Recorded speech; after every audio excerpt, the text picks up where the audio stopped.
黑客走杠上，大家好，欢迎来自在学藏文。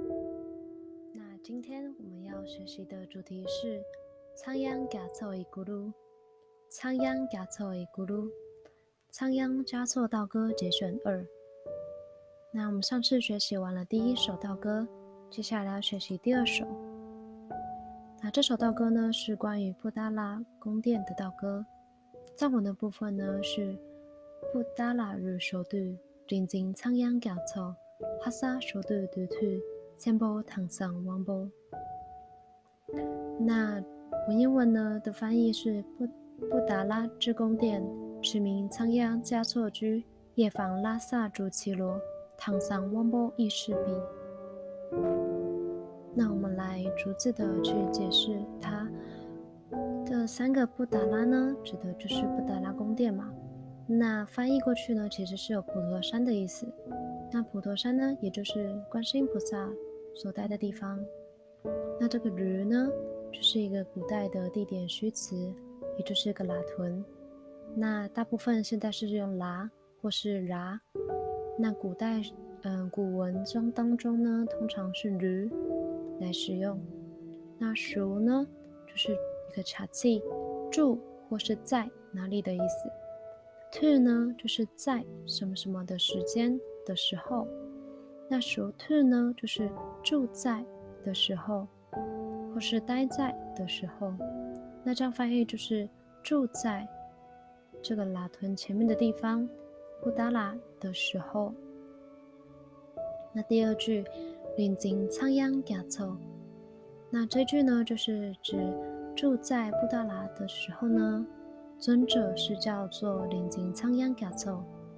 那临呢，单词解释就是礼拜，就是有名智慧的意思。那近呢，就是有支持手握的意思。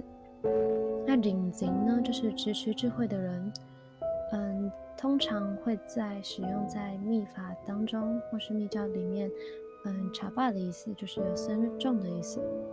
那仓央加凑呢，仓呢是指梵天，央呢是音声的意思，所以仓央呢指的就是梵音，雅呢就是广大，凑是湖，所以广大的湖所指的就是海。因为藏地看不到海嘛，所以海就是一个很广大的湖。那临近仓央加凑，也就是尊者第6世达赖喇嘛的全名。那哈萨首度对土，就是哈萨就是拉萨。那哈呢，其实单词是神明的意思。萨呢是土地，所以哈萨就是有神明的土地，就是拉萨。那熟呢原本是指前方的意思。那这边呢，就是拉萨的前方，其实指的就是拉萨的前面有个雪村，那边就是村民住的地方，所以会一直是民间。因为前面布达拉指的就是宫殿嘛，那宫殿其实也象征着朝廷啊官员的意思。那所以这是民间。那 to 呢，跟这个日一样，也是一个拉屯，也是一个地点虚词。的呢，也是一个待在的茶气。to 跟前面一样，就是待在的时候，所以是待在拉萨雪村的时候呢。千波唐桑王波，那千波呢，指的就是浪子，就是浪迹天涯的浪子嘛。那唐桑汪波呢，就是一个名字。单词解释的话，唐桑就是唐，就是单词的话是汉啊。那桑就是桑波美好嘛。那汪波呢，就是有自由自在的意思。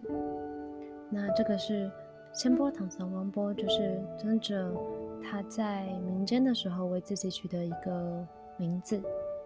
所以就是整句就是布达拉日首度临近仓央加凑，哈萨首度对土，千波唐桑汪波。